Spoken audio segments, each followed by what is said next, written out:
Someone You Should Know. A program about people you know and even more that you don't. Hosted by Stuart Sax, veteran, husband, father, and grandfather. Now, here's your host, Stuart Sax.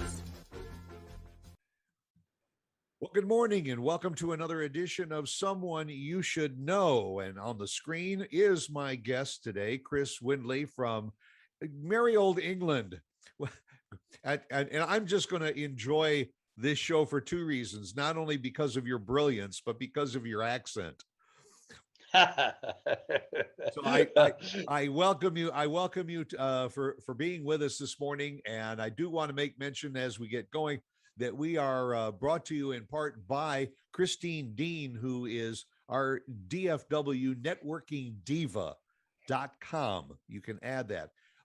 She is terrific at marketing your website and your business. And you can even just go to her website and just schedule a free consultation with her. So tune in and get in touch with Christine Dean, and also our good friend Irving Chung, who I believe, Chris, you're familiar with him also. Yeah, I am. Our DFW Veterans Chamber of Commerce.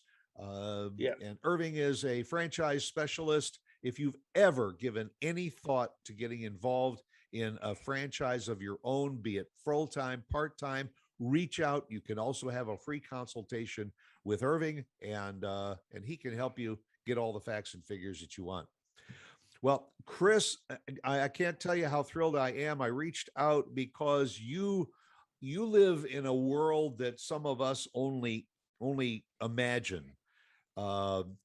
We hear an awful lot about cybersecurity, and it sounds like a big technical word, and it probably, for the most part, is.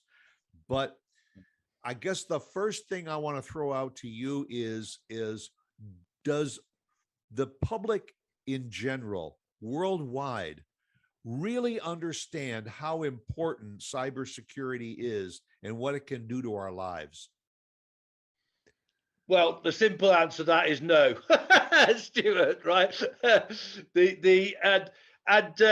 One of our challenges as an industry is that we have to find ways to communicate with people, to explain to them, what the dangers are, and also to explain to them, what actions they need to take. Right. So actually, I was on a phone call earlier on where there was a guy who is like basically a cybersecurity guy that is also a comedian, right? And he is like exploring using humor, as a comedian, if you like, right, to try and get over the message about cybersecurity. So it is not. We have to think a lot about, how we communicate, and the most important thing is how we actually get people to take action to protect themselves, right? An important point, because I want to explore both from the large aspect of it, but also right down to the grassroots, common, person's involvement with cybersecurity. Let's start there. Okay, so I've got a podcast, and I'm out there on probably 20 platforms, from Facebook and Spotify and all. Am I the person, one of millions and millions who do podcasts on a regular basis? Should we be concerned about cybersecurity invading what we're doing? Well, yeah. I mean, actually, you're allowing me to get to some key points here, which is interesting, right? And a key point that people do not understand is that these attacks are indiscriminate, right? They are essentially, you can think of them as being done by robots, right? Or bots, as we call it, right? So, because one of the problems is that people think well, they think various things, but they think like, oh, I'm too small. Nobody's going to go after me. Right. Yeah. Yeah. Right. Which is, and I have to, you know, you'll probably be surprised how many people I have to correct in that thinking, right? You know, people that are actually fairly experienced IT people and to some extent cybersecurity people, and that, you know, I have to say, no, you're not understanding here, right? It's just a bot that's going around looking for a hole, right? If that's a good way to describe it, yeah, right. And when it finds that hole, right, you know, it's basically going to send a flag back to its owner, and then they're going to start exploiting that hole, right? So that, you know, that is the first point to get across that people just don't understand, right? Is that anybody can be attacked and will be attacked, right? It's you know, there is targeting going on, of course, right? Particularly when, you know, you're talking about like nation state bad actors, as we say in the industry. You know, when you're talking about, you know, China attacking America, or, you know, Iran attacking America or whatever. Okay, they're definitely targeting like critical infrastructure, if you like, right? But you know, your average ransomware criminal, you know, is just like has just got this application running, which, you know, is going out there all the time and just trying to find somebody that's vulnerable.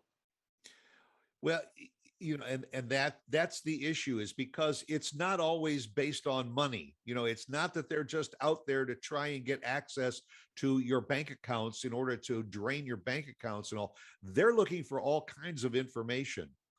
Yeah.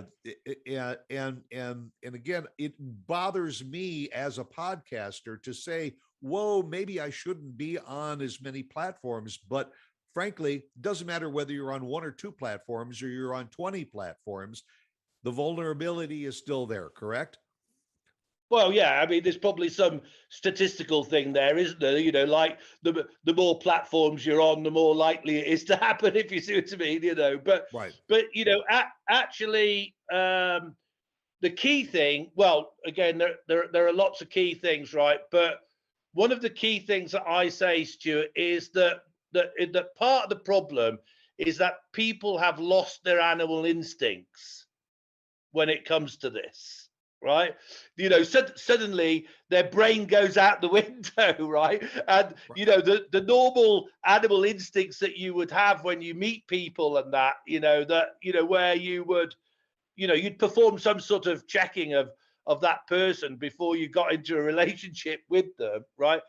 You know, they forget about it. And for some, and, you know, and by the way, you know, I think people think, oh, I suppose you cybersecurity guys, you know, you're never going to get caught like this. Well, it's not true, right? Actually, because unfortunately, I think we're all in this same pot, you know, whereby there's certain things that we've forgotten Exactly. we've forgotten to not do.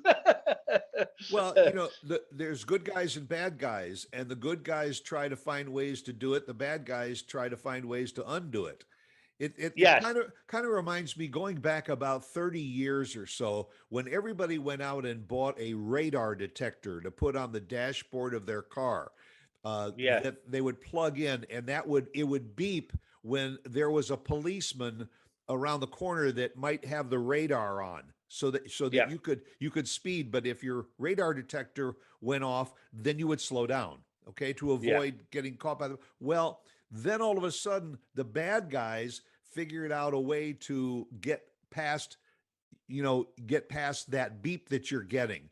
Now, the good guys come back and say, oh, well, now they've upped their game. We've got to come back with a more sophisticated radar system. So I'm assuming that it's the same thing in your line of business, that every time you come up with a way to try and slow down or halt the cybersecurity issue, they're out there trying to find a way to go above it. Always, Stuart, always. You know, I mean, you and I are both, you know, military people, and that, you know, my job in the Navy was a weapons engineer officer. So I ran, the communications, the missile systems, the gun systems, the sonar, the radar, all the rest of it, and that, and of course electronic warfare back in the day, Stuart, right? That you probably that you may have had something to do with. Sorry, my phone was just going there. Something to do with back then. We and that's it is a war. I mean, people sometimes don't like me referring to it as a war. Oh, don't say it's a war, Chris, but it is a war, and it's exactly the same, as it was then, when we would, I don't know, we would like switch our radar on, if you like to see them, and then they'd create a stealth airplane or a stealth ship or something like that, wouldn't they, to counteract that, Is it, this is going to be a tough question. Is it a winnable war? Well, okay, that is like a super interesting question, right? That, one of the reasons that I've come on your show and I go on other people's shows and that, right, is because it will not be winnable unless we get our act together. Right, and there are a number of aspects of that. First of all, we need to work together. And particularly we need to work together as friendly countries, right?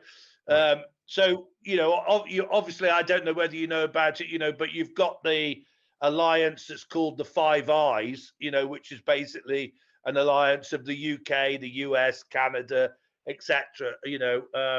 Five of the 5 countries that have traditionally been allies, and been allies over a long period of time, Stuart, forgetting our little spat with America, so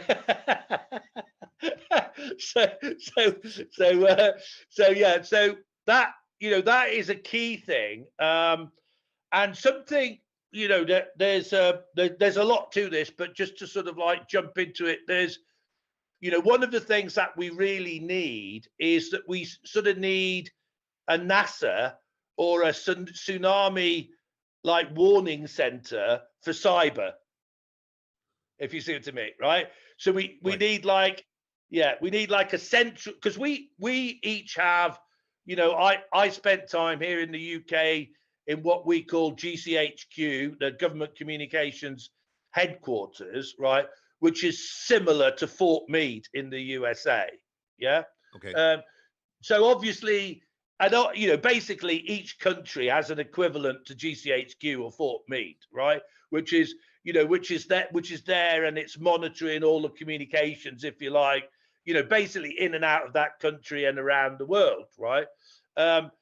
And that's great, right? And obviously there is some communication there militarily between those centers of cyber, right? But what is not understood really is that the numbers are talked about, probably that we only see the tip of the iceberg in terms of the ransomware demands, right? So, people like a year or so ago, they were talking about, oh, well, maybe it's a trillion, maybe it's 2 trillion, something like that, right? But actually, it's probably more like 5 or 6 or 7 trillion globally, that the ransomware people are getting, right? Now, if you're earning 7 trillion a year, Stuart, right, that's an awful lot of money to pay people for expertise, the latest technology, etc. Right? So it's a long-winded way of me saying to you that they're moving very fast and they are very highly funded, right? And they are very focused and determined. They've started to get the rewards, and they've started then to improve and get even more rewards, right? So they're on this like train, and unless we do something to work together and to get focus back, it's not winnable.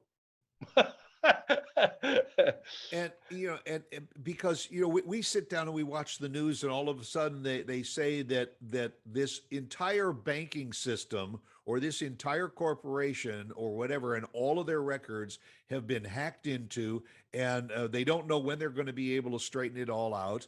And we sit on our couches and we say, "Ooh, wow, that's a shame," or we say, "How is it going to affect me?"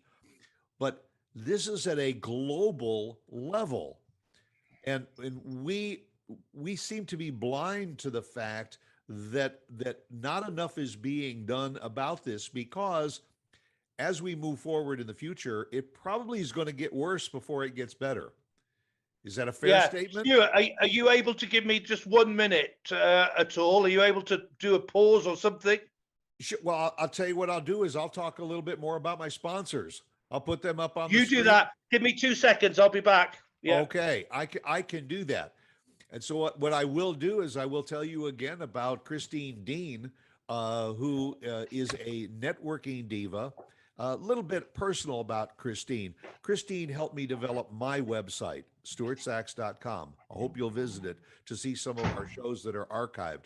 But Christine was the one that helped set up the website. She helped set up all of what you are seeing right now. When this show, which we unfortunately are not doing via KVGI media today because they have a power outage up in the production studio up in Michigan. So we're recording it. This will now go to Christine. Christine will add the intro and outro to it, and we will get it out to the public as soon as we can later today.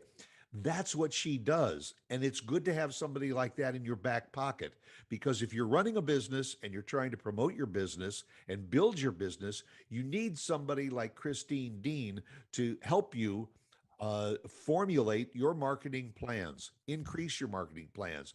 Simply just to take a look at your website and say, what do you think, Christine? Do you think my website is okay as is, or what would you suggest to improve it? And you can do it by going to her website and scheduling a free consultation. What could be better than spending a good half hour with Christine to say, you're doing a good job, or let me see what I can do in order to help you make it better. So that's an important aspect of what we do with Christine Dean and our networking diva. And also, again, I'd like to just mention again about Irving Chung. People often say, well, yeah, I don't have $100,000 or more to spend on a franchise. There are part-time franchises out there. Just off the top of my head, I know he has mentioned about pest control. He's mentioned about bookkeeping. He has mentioned about some of these franchises that you can get involved in that don't cost a lot of money, but can help you put more money into your pocket.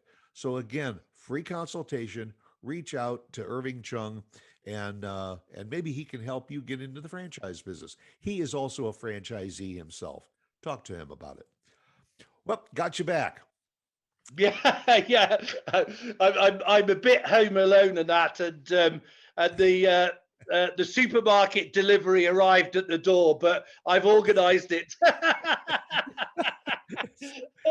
Yeah. See, nothing like live radio, right? yeah. It's tough when life gets in the way, right? Yeah, right. Yeah.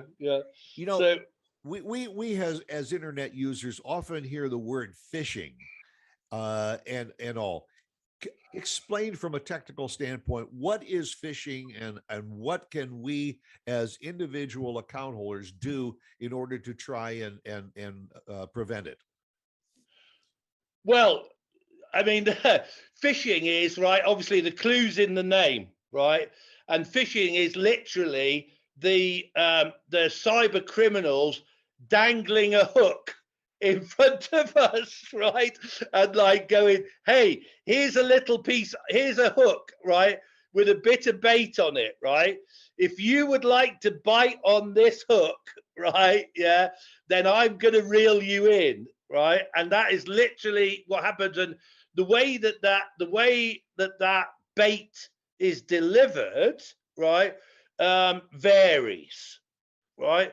So I could I've had a whole host of things happen to me. One of the things that really woke me up, that might be of interest to people, is that one night I was, as you sometimes do, I woke up in the middle of the night. I looked at my phone. There was a message, a LinkedIn message from a first level LinkedIn connection of mine, Stuart, right? So I looked at it. Obviously, I was a bit half asleep and that, and so it was somebody that I knew, and it basically said, "Hey, Chris, I'm just whizzing over this proposal for you to look at, right? Let me know if it's of interest, because I'd really like to work with you on this one, right?" So that got, it was from a first level connection on LinkedIn. It was somebody I personally knew, and I wasn't surprised to get that message from them, and so I clicked on the link in the LinkedIn message, right? And the alarm bells went off, because fortunately, I had systems installed here that are basically saying to me, yeah, right, basically saying to me, Chris, you don't want to go there, right? And so I thought, oh, that was really odd. And so, obviously, I just sent a message back saying, something's going on here. I'll have a look at it tomorrow, right? So I went to, obviously I woke up the following morning. I went and got on my laptop, went to find this guy's profile. It had gone. Sure. His LinkedIn profile was gone, right? Yeah. So I knew this guy well enough and that. So I rang up and I got through to his PA, and his PA said, "I know why you're calling, Chris. I know why you're calling. He got hacked. They sent all these messages out to all his first level connections, right? And that's it, right? That's how easy it can be to get phished, Well, and I know that there is a segment of our society that is very, very vulnerable, and that's our senior citizens. That very often they get emails, they get messages and everything, and it's usually a simple thing like we have this order to ship to you, and please click on this link and give us the authority to go ahead and ship your order. And you think, okay, well, I want to find out more about it, do that. Or over here in America, our biggest one is the IRS shows that you are delinquent on a payment of $325 or something. So click on this link and to give us your credit card so we can wipe this out so we don't have to take further legal action. They make it sound so professional, and you realize when you were talking about that hook with the bait that all they want you to do is click on that link, because then you've taken the bait and they got you. So we as individuals, what do we do? Obviously be aware of who's sending these to you, and say to yourself, well, wait a minute, why would he at 2:00 in the morning be sending me this message about this? Are there specific programs or suggested programs that people need to install into their computer systems and everything to try and sort out this phishing? Well, so there's a thing that we say in cybersecurity, right? We say that, if you like, the solution here is in a number of areas, right? People tend to think that it's a technical solution, right? But that's only one of the aspects, right? So there's technical, there's people, and by people I mean training, right? There's processes, right? So a process would be sort of, you can't make a payment to an unknown bank account until you've checked that company out, and there's a process there for that to happen, right? You don't rely on an email supposedly from your boss, right, saying, oh, by the way, we've got to pay 20 grand now to this bank account, right? You go through a process there where probably you go round to the boss and you say, did you just send me this email saying so-and-so, right? Verify So it the in process, advance. Yeah. yeah, but so technology, people, processes, right? But the biggest one is leadership, really, right? So really what needs to happen, as with all things in business, right, is that you need the CEO or the MD, right, to take a leadership position on this and say, look, folks, right, I know we're busy, we've only got 8 hours in the day, etc., but we have to take time out to learn more about, the technology, the people, and the processes, right? Yeah. You've been doing this for quite a long time. Yeah, I have. And I know that I want to let everybody that is watching and listening to this program knowing that you probably in the Royal Navy, when you served in the Royal Navy, that's when a lot of this started. But currently you are the chairman and CEO of the Cybersecurity Association.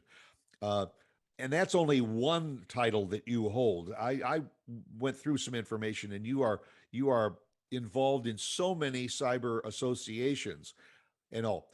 Has this something that back when you were in the Royal Navy, this was something that was of interest to you, and you said, this is what I'm going to make my career out of? Well, no, it's really funny, actually. It's really funny. I mean, because it actually took me a while. So bearing in mind, when I came out of the Navy, right, I basically went to work for defense, related companies, manufacturers, Stuart, right? Okay. And then I sort of went in to work for civilian, like, computer and information technology companies, right? And that was not in cybersecurity. That was more in, what should we call it? Infrastructure, IT infrastructure, Right. if we call it that, right? And it was only about 7 years ago that I met up with another former WEO, a nuclear submariner, right? And he had this idea about really creating something to protect home and remote workers and SMEs in particular, right? Because the tendency, Stuart, is for companies to create cybersecurity solution for enterprises, not for like people like you and I that are now working from home, or for SMEs, right? But Right. for enterprises, because of course that's where the big bucks is, isn't it? In protecting the enterprise, right?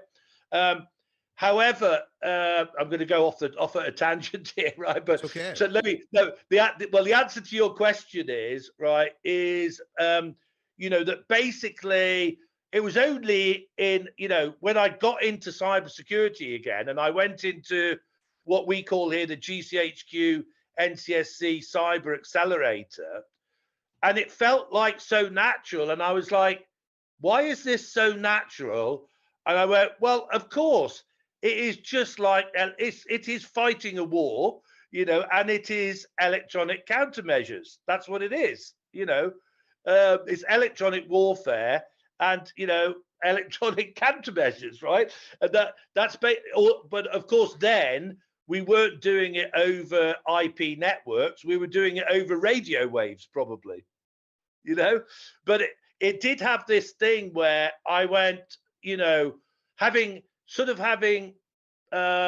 not wanted to be doing it, right? But I was just so focused on the infrastructure side that I didn't get involved in the cybersecurity side, for like 20 odd years, maybe, but when I got into it, I went, oh, actually, I really get this, and people, obviously I am an engineer. I did a degree in computer science and electronics, and then I was an engineer in the Navy. But what I am more now, I hope, is more of a communicator, if you like, in terms of, the risks of cybersecurity and the solutions to those.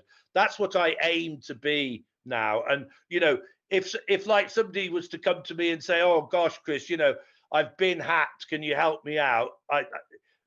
My help would be, okay, speak to this person here who is, you know, a real techie, if you like, as opposed to me who knows, you know, a bit about everything, if you see what I mean. Well, You know? Yeah. we all have heard the phrase that hindsight is always 2020. The idea is we have to be proactive and learn about cybersecurity, how it can affect us as individuals, how it can affect our businesses, how can it affect our corporations and our governments. We have to be Yes. aware of that. I saw a statistic recently that for those that are listening and watching who have kids that are either in college or getting ready to go to college, that the cybersecurity industry may be one of the most lucrative industries that a young person can study now and get involved in.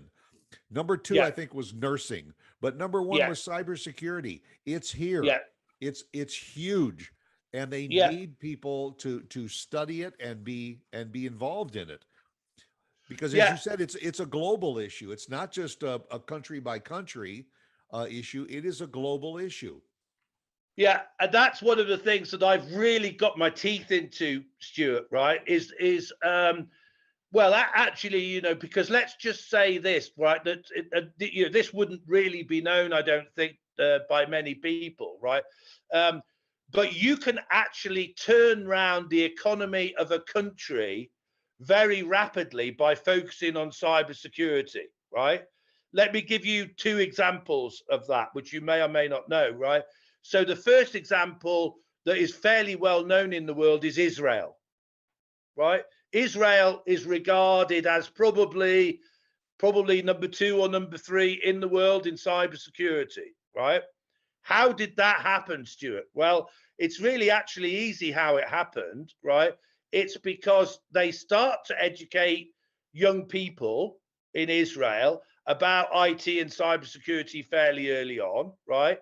Then they go into national service, and not all of them, but some of them, of course, The focus majority on of them. cybersecurity. Yeah, yeah. So focus on cyber. Well, the majority they have to go. They have to do national service in Israel, right? Right. I was talking to a friend of mine there the other day. You know, his 18-year-old is just about to go and do his national service there, right? So they will go into national service, but the question is, do they do cybersecurity or you know, do they become a pilot or a tank driver or whatever? You know, Right. yeah, but so then they go into as a, you know, into the military for so many years, maybe in a cybersecurity role. Then they come out and either they go work for a cybersecurity company or they start their own cybersecurity company, right?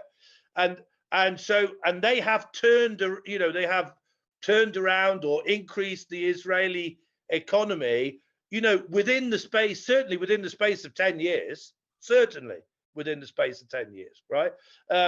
Equally, you know, over here, I'm half Welsh, and so Wales in particular here in the UK is regarded as one of the pioneers, as is Scotland actually, right? You know, that obviously, you know, that those elements of the UK, right, you know, have not been the strongest economically historically, but they are the leaders in cybersecurity. And that's because, for example, the Welsh government, right? The Welsh government, like only 3 years ago, maybe something like that, 4 years, you know, they basically made cybersecurity one of their pillars, you know, for priority. economic development. Yeah. And they're known now globally as a cybersecurity, you know, area, you know, and a strong an area of strong cybersecurity knowledge. So in other words, bigger isn't always better, because when you're looking at the United States and the UK and these other major countries of the world, when you think about small countries like Wales, like Israel, land area, you know, this is an area that is important enough to them that they are putting it as a number one priority, and they are putting their strongest wealth and interest behind it. Yeah. If our listeners wanted to know a little bit more and get started learning a little bit more about cybersecurity and everything, are there a couple of websites or something that you could recommend? I know one of them you had was the cyber helpline .com is one place that people could drop in and start learning a little bit about what it's all about. Yeah, well, it's interesting actually. So I tell you what I'm going to do. I'm going to be a little bit cheeky, and I'm going to suggest to look at two companies that I work with, right? And that is, so one is Lujam, LUJAM.com, right? But the other one, Stuart, is a company from Texas that we work with, right? Called Intrusion. Okay. Intrusion. I think that's intrusion.com as well. I'm pretty sure they're out of Plano in Texas, right? Now, and the reason that I mention these companies, right, is that actually they're taking a slightly different approach to solving the problem, right? Essentially what that is, it's a very interesting area. I'll see if I can explain it to you fairly simply, right? So first of all, part of the solution would be artificial intelligence, right? But artificial intelligence that is used to stop the cyber attackers, right? But the other main component of it is like, to put it simply, a database of all the bad guys, right? Now, Lujam, when we were in GCHQ NCSC, we used what's called the government threat feed, basically, right? Which, for simplicity, Stuart, we can call that a database of all the bad guys, right? Yeah, right. And equally, and that's been collected. That information has been collected over many years. Of course, it gets added to all the time, but it's been collected over many years. Equally, Intrusion have done the same in America, right? For 30 years, that company has been collecting a database of bad guys, or more specifically, bad IP addresses, right? Now, if I could just say to you, it was sort of a bit funny, right? Really, that when Intrusion came over to us here in the UK, which they did beginning of this year, basically, right? Their strapline was plug, play, kill, right? which I don't know if you might agree with me. It's a bit of a Texan thing, that, isn't it? It's a bit like, yeah. Keep it simple. yeah. But actually, in fairness, right, it does describe their approach, right? And their approach is basically, you've got a box, you plug it in, it sets itself up, right? And then it calls on this database of all the bad guys, and it goes, and every time it sees a bad guy address, it kills it, right? So it's sort of an interesting approach, because it means, I get told off for saying this, right? But it sort of means like, instead of like, being sat there and like monitoring stuff and waiting for somebody to attack you and all the rest of it, and then, and then responding to that attack, right? No, it just goes, that's a bad address. We know it's a bad address. We're just going to kill it. Right. So in other words, what you're saying is it's the ability to be active rather than reactive. Yes. Exactly. You have to constantly be on the offense rather than being on the defense, trying to clean up a mess that's been made. You want to be out there trying to make sure that the mess is not created in the first place. Absolutely. That's absolutely spot on. And I tell you what, right, when you see the demonstration of this, right, you cannot believe it, right? One of the things that they do when they're doing the demonstration is they'll sort of like navigate to a Chinese or a Russian website, right? Which has basically got one address, IP address, we would call it, right? But it's basically got one address, right? But what you don't realize is that you pick up all of the IP addresses that are like behind that IP address, right? And so you actually see this in the intrusion demonstration, which, by the way, we're doing. That was one of the things I was telling you about that I'm going to be doing at 4 o'clock over here. It is one of the first demonstrations to a UK audience, right? Where they basically go, and then you'll see online, you'll see them navigate to a website, you'll see all of these bad IP addresses come in, and then you'll see it go boof, boof, boof, boof, you know, and basically just kill them all off. Yeah. So it's a bit of a, you know, shoot first, ask questions later approach and that. But, you know, it sort of comes down, Stuart, to, you know, we don't have time to mess about, right? And you mentioned quite rightly, this is about, right, we've just been through a pandemic, right? Our businesses have suffered enough, thank you very much, you know, without being attacked by criminals as well, on top of all of that, you know? It's all about, you know, building back better and all of that, isn't it now? Not, you know, like go from one crisis to another crisis, you know? Well, because you know, let's be honest, the criminals may have been just briefly hurt by the pandemic, but they're coming back twice as strong also. They're going to be looking as corporations now bounce back from this pandemic. The good guys are out there trying to be better, and the bad guys are out there trying to stop them.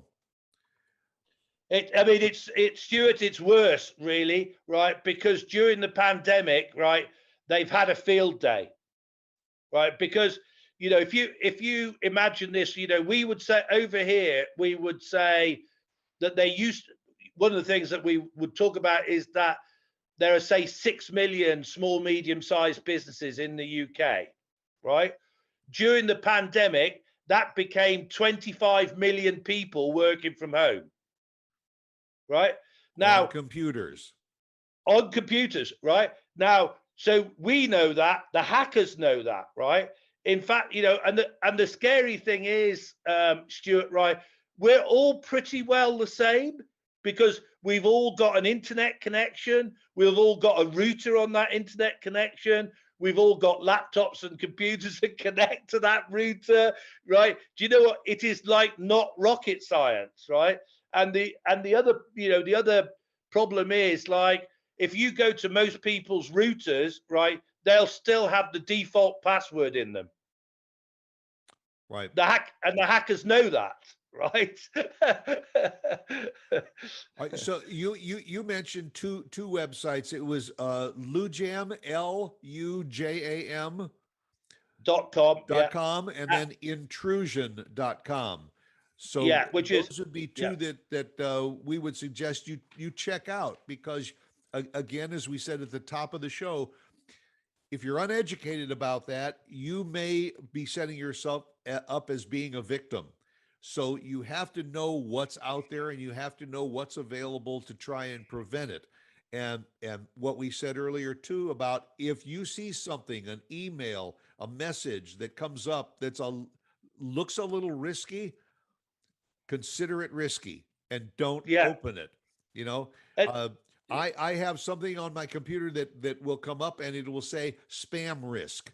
Okay. Yeah. Well, I know right away, but there's somebody out there that's trying to override that spam risk to get you to open up what they want in order to hack into your system.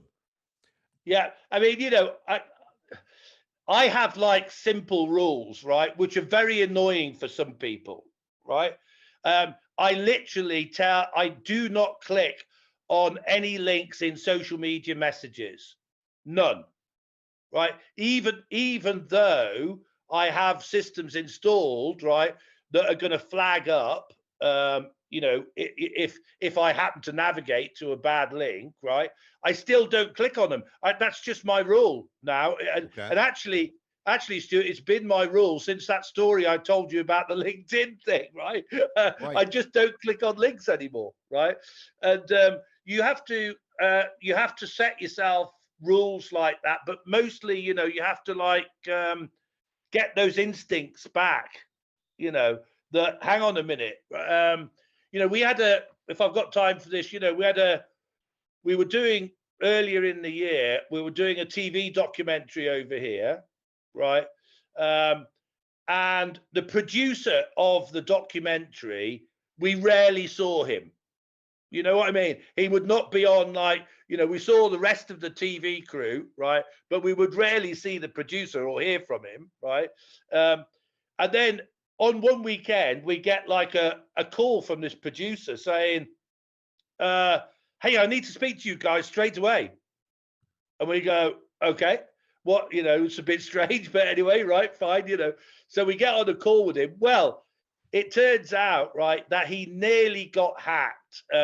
He was buying and selling a house, and he had a message, an email, come from what was supposed to be his solicitors, right, saying, please transfer your deposit to this bank account, right?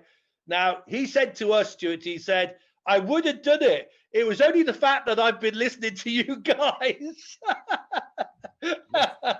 Well, and that's why I hope everybody that's watching this show will refer back to the show. It will be archived. It will be there, so you can refer back to it and all.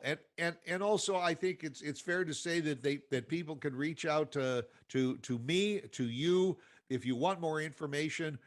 If you are a owner, operator, CEO of a large corporation and you're concerned about cybersecurity, get in touch with Chris Windley and let him, address your corporation as to what you can do to make things better. We've only touched the tip of the iceberg here, Chris, but I cannot thank you enough for taking the time to talk with me, to my audience, and all about cybersecurity. It ain't going away overnight. It's with us. For the long run. We have to be aware of it. So, as we said earlier, the best way is to be proactive about it and learn more about it so that you're not picking up the pieces later. And I think that's a fair statement. Absolutely, Stuart. And one thing that I did pick up on that you said quite rightly, right, is that one of the things that I'm involved in a lot over here is basically taking young people and getting them into cybersecurity roles, and also ex-military people, Stuart, right? This is you and I both know that we have a lot of veterans out there looking for work, right?